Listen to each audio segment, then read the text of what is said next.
안녕하세요. 크립토노마드입니다. 1월 한 달도 이제 마무리 국면으로 접어들면서 과연 시장의 월간 마감이 어떤 형태로 이뤄질지 주목되고 있습니다. 그래도 비트코인은 시원시원한 모습도 확인해주고 있습니다. 1월 월봉 마감 상황의 기준과 관련해서 가장 중요한 것은 23,400달러 위에서 마감할 수 있을지 여부입니다. 여기를 올라서면 지난 여름의 서머랠리 당시의 저항선을 뚫어내는 것이어서 2월 이후 추가적인 반등세를 기대해 볼 수가 있습니다. 참 다행스럽게도 비트코인은 장중 23,490달러까지 일시적으로 급반등하는 모습을 보여줬습니다. 알트코인 대장 이더리움의 흐름 역시 순조롭습니다. 현재 1600달러 전후에서의 흐름을 확인해주고 있는데 지금 수준으로만 월간 마감을 해준다라면 차트적으로나 이슈적으로나 이더리움 주변에는 긍정적인 부분들이 자리하고 있기 때문에 조금 더 기대감을 가져볼 수 있지 않을까 생각됩니다. 요즘 인도의 이더리움으로 불리는 폴리곤이 여러 가지 측면에서 꽤나 자주 언급되고 있습니다. 1일 활성 이용자 수를 기준으로 바이낸스 체인에 이어서 2위를 차지하면서 아예 이더리움을 밀어내는 상황까지 데이터적으로 확인을 시켜줬습니다. 최근에는 시세까지 꿈틀거리면서 나름 인구 대국 인도의 대표 프로젝트다운 면모를 과시하고 있습니다. 이더리움 고래들도 최근 들어서 부쩍 폴리곤에 관심을 보이고 있는 모습인데 최근 24시간 동안 상위 100개 이더리움 고래들이 가장 많이 매수한 종목 3위에 폴리곤이 이름을 올렸습니다. 리플과 관련해서는 연일 재미진 소식들이 이어지고 있습니다. 이번에는 리플의 파트너사이자 리플 소송에서 리플 측의 입장을 적극적으로 옹호하면서 아미커스 브리프를 법원에 제출한 캐나다의 비트코인 송금앱 개발사 스펜더비츠가 주인공입니다. 이 회사는 XRP 레저를 기반으로 비트코인을 빠르고 저렴하게 송금하는 기술을 개발하는 곳인데 이번에 비트코인을 법정화폐로 채택한 엘살바도르를 뚫는다라는 소식이 전해졌습니다. 안 그래도 남미를 중심으로 탈달러 움직임, 암호화폐 사용 증가 이런 여러 긍정적인 상황들이 최근 부쩍 자주 강하게 펼쳐지고 있는데 이런 지역에 XRP가 돌아다니는 통로가 아주 자연스럽게 생기는 것으로도 바라볼 수가 있습니다. 최근 로이터 보도 내용을 보면 FTX 사태 이후로 셀프 커스터디를 통해서 직접 크립토를 보관하는 개인 지갑의 수가 23% 증가한 것으로 나타났습니다.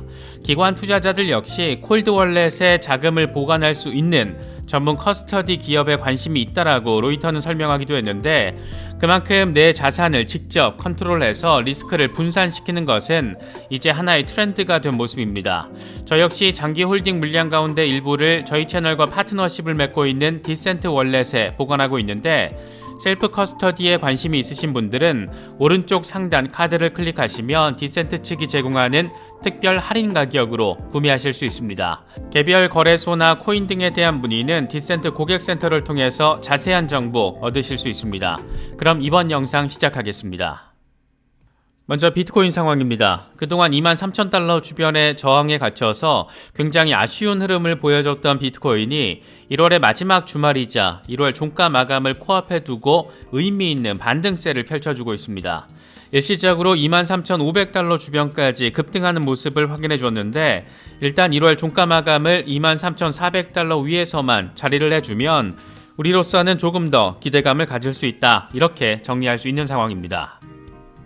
공포 탐욕 지수는 하루 전보다 3포인트 오른 55를 기록하면서 중립 단계에서 탐욕 단계로 다시 올라섰습니다. 비트코인 도미넌스는 여전히 44%대를 유지하면서 나름의 시장 지배력을 확인해주고 있습니다. 앞으로 2-3일 동안 비트코인과 관련해서 가장 주목해서 바라봐야 할 포인트는 1월 종가 마감, 월간 종가 마감 상황이 아닐까 생각됩니다. 비트코인은 지난해 7월 이후에 줄곧 22,400달러 아래에서 월봉 마감을 했는데 그래서 이 구간에 대한 저항이 꽤나 견고하고 그만큼 지지라인으로 전환시키는 것이 간단치 않은 작업이었습니다. 이와 관련해서 렉트캐피탈은 만약 1월에 23,400달러 위에서 종가 마감하는 상황이 실패한다라면 당분간 몇 주 동안에 걸쳐서 2만 달러에서 23,400달러 박스권 조정이 벌어질 수 있다라고 분석하기도 했습니다. 이렇게 23,400달러가 안 그래도 상당히 어려운 구간이었는데 하필 지난해 11월 FTX 사태, 이 뽀글이 사태가 벌어지면서 상황을 더 어렵게 만들었던 것이기도 했습니다. 그래도 비트코인이 1월로 접어들면서 40% 수준의 랠리를 보여주면서 지금 이 언저리 부근까지 잘 와준 그런 상황입니다. 과연 1월에 23,400달러 위에서 월봉 종가 마감을 할 수 있을지, 그렇게 2월로 접어들면서 연준의 금리 인상 완화 이슈와 맞물리면서 추가적인 랠리를 벌일 수 있을지, 우리로서는 바로 이 지점이 핵심적인 관전 포인트라고 할 수 있습니다. 현재 CME 페드워치 금리 선물 시장 상황을 보면 2월 FOMC에서 0.25%포인트 금리 인상 가능성이 98.4%로 압도적인 상황을 보여주고 있습니다. 아예 동결될 가능성도 1.6% 수준으로 확인되고 있습니다.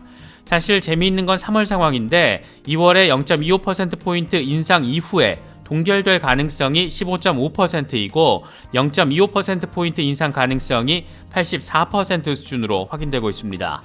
이번에 연준이 어떤 멘트를 통해서 어떤 뉘앙스를 시장에 시전해 줄지는 아직은 뭐라고 단언하긴 어렵겠지만 확실히 시장의 베팅은 꽤나 견고하다. 금리 인상 속도 조절에서 나아가서 아예 금리 동결, 여기까지 굉장히 완고한 기대감을 가지고 있다. 이런 점은 상당히 분명하게 느낄 수가 있습니다. 이더리움의 경우에는 비트코인보다는 좀 더 순조로운 흐름이 확인되고 있습니다.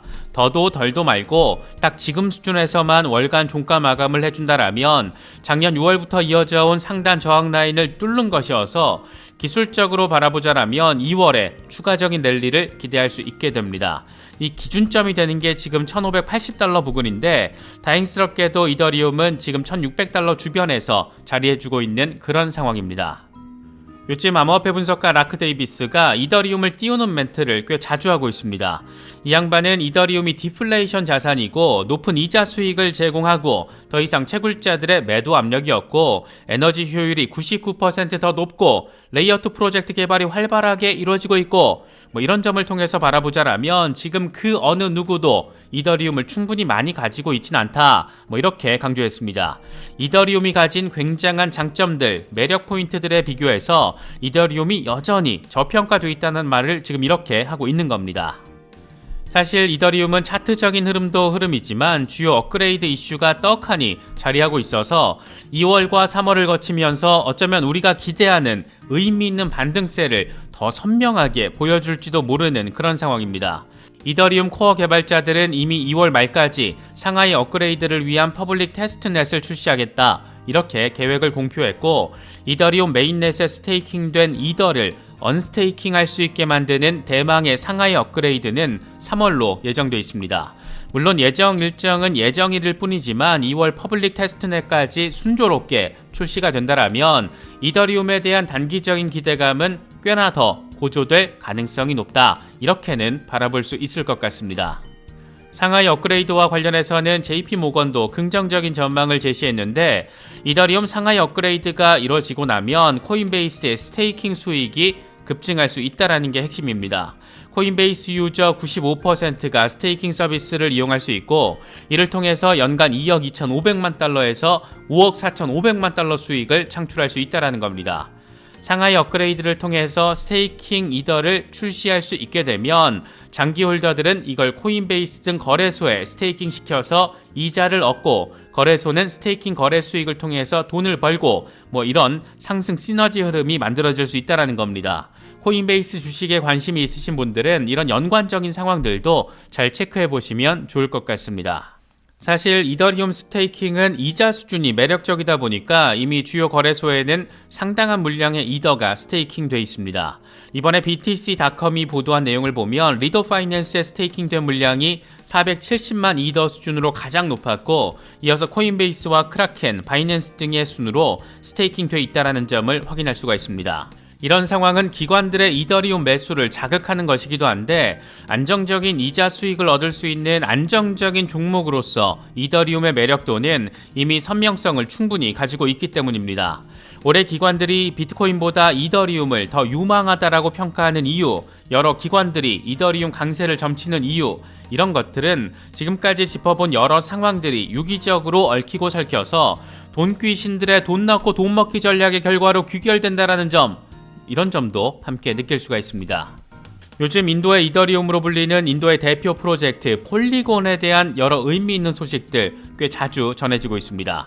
일단 일일 활성 사용자 수가 엄청 늘었습니다. 토큰 터미널 데이터를 보면 폴리곤 네트워크의 일일 활성 사용자 수는 34만 9천 명으로 이더리움의 34만 1,000명을 제치고 2위를 차지한 것으로 나타났습니다.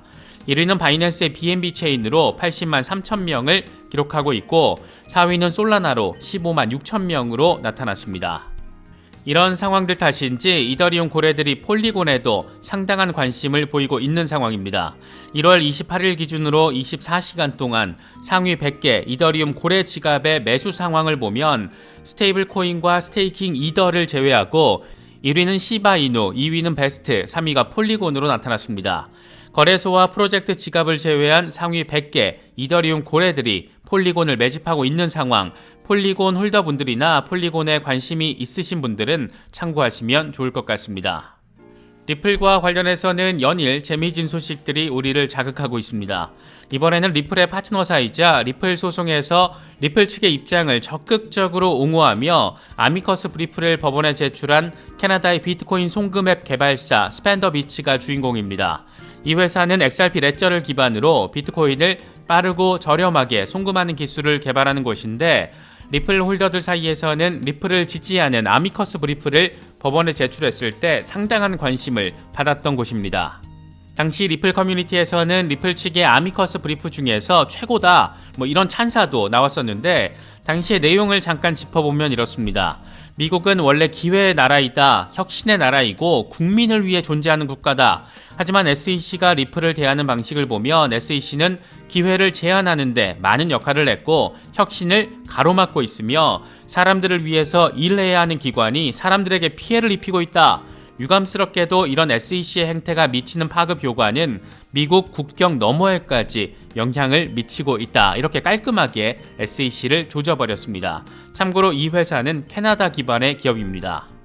이 회사는 비트코인을 송금하는 앱을 개발하고 있는데 XRP 레저를 기반으로 하고 있습니다. 그러니까 비트코인이라는 안전자산 송금의 단점 가운데 하나로 지목되는 게 느리고 비싼 수수료인데 그래서 이걸 해결하기 위해서 레이어2, 이 비트코인 라이트닝 네트워크가 등장했던 것으로 바라볼 수가 있습니다. 그런데 XRP 레저를 통해서 저렴하고 빠르게 송금하는 기술을 개발하면서 비트코인의 송금 역량을 강화시키고 있는 그런 곳입니다.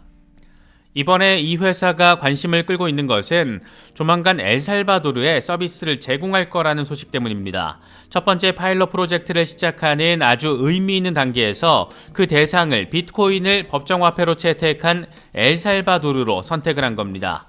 아직 공식적인 발표가 나온 건 아닌데 스펜더비치 공식 계정을 보면 지금 캐나다에서 사용 가능하고 곧 엘살바도르에서도 가능하다 이런 문구를 확인할 수가 있습니다.